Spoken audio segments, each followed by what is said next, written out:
வணக்கம். இன்னைக்கு உலக நீர் நாளை அனுசரிக்கிறோம். ஆக்சுவலா மற்ற விழாக்கள் எல்லாமே கொண்டாடுறோம் அப்படின்னு பேசுவோம். ஆனா இன்னைக்கு நிறைய பேர் என்ன சொன்னாங்கன்னா உலக நீர் நாள் அனுசரிக்கப்படுகிறதுன்னு சொன்னாங்க. பொதுவாகவே தமிழர்களுடைய விழாக்கள் எல்லாமே தண்ணீரோட சேர்ந்ததுதான். பிறப்புல இருந்து இறப்பு வரைக்கும் தண்ணீர் சம்பந்தப்பட்ட விழாக்கள் எல்லாமே நம்ம அவ்வளோ கொண்டாடி தீர்த்துட்டோம்.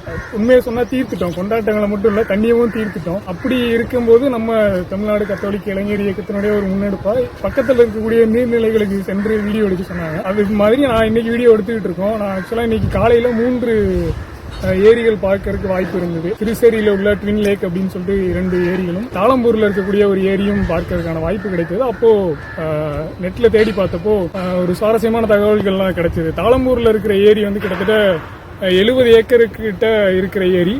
அதுல முன்னாடி ஒரு 100 வருஷத்துக்கு முன்னாடி எல்லாம் புலியெல்லாம் வந்து அங்க தண்ணி குடிச்சிருக்கிறதா மக்கள் பதிவு பண்ணியிருக்காங்க.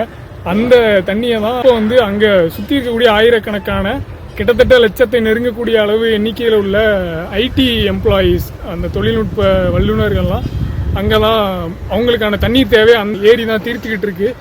இது ஒரு பக்கம் இருந்தாலும் இன்னொரு பக்கம் லேக் வியூ அப்பார்ட்மெண்ட் எங்களுக்கு வேணும் அப்படின்னு சொல்லிட்டு அந்த ஏரியை அழிச்சு அது மேலே அப்பார்ட்மெண்ட் கட்டி எங்களுக்கு லேக் வியூ வேணும்னு பார்த்துக்கிட்டு இருக்காங்க. கிட்டத்தட்ட தூக்கத்தை தொலைச்சி தலகாணி வாங்கின கதையாக தான் இது இருக்குது.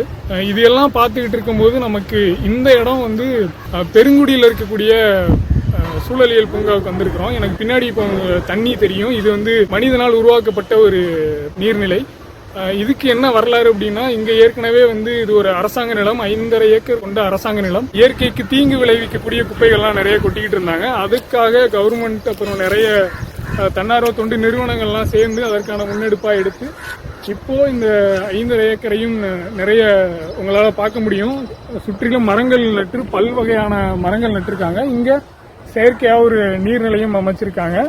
இதனுடைய விளைவு என்னன்னா, ஏற்கனவே சில சமூகத்துக்கு தேவையில்லாத நபர்கள் செய்துகிட்டு இருந்த இந்த குடிப்பழக்கம், இது மாதிரியான அடிமைகள்லாம் இங்கதான் நடந்துகிட்டு இருந்தது. ஏற்கனவே கண்டுக்கிறாத இடம்ன்றதுனால இப்ப அந்த இடம்லாம் மாறி மாணவர்கள் தொடர்ந்து இங்க வந்து சூழலியல் பயிலக்கூடிய ஒரு இடமா மாறிட்டு இருக்குது.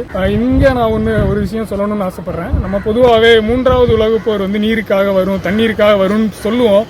ஆனா என்னை பொறுத்த வரைக்கும் அது வந்துருச்சு அப்படின்னு தான் எனக்கு தோணுது. 3வது உலகப் போர் வந்துருச்சு, தண்ணீருக்காக இல்ல, தண்ணீரோட நம்ம உலகப் போர் நடத்திக்கிட்டு இருக்கோம் அப்படின்றதான் என்னுடைய கருத்தா இருக்குது. பொதுவாகவே வந்து போர் அப்படின்னாலே தாக்குவதும் தப்பித்தலும் அப்படின்னு சொல்லிட்டு சொல்லுவாங்க. நம்ம தொடர்ந்து நீரின் மீது நிறைய வன்முறை தாக்குதல்கள் நடத்திக்கிட்டு இருக்கோம். பதில் தாக்குதலுக்கு எதிர்கொள்ள நம்மள்கிட்ட திராணி இருக்கா, நம்ம கிட்ட சோர்ஸ் இருக்கா அப்படின்ற ஒரு பெரிய கேள்வியோட இந்த காணொலியை நிறைவு செய்கிறேன்.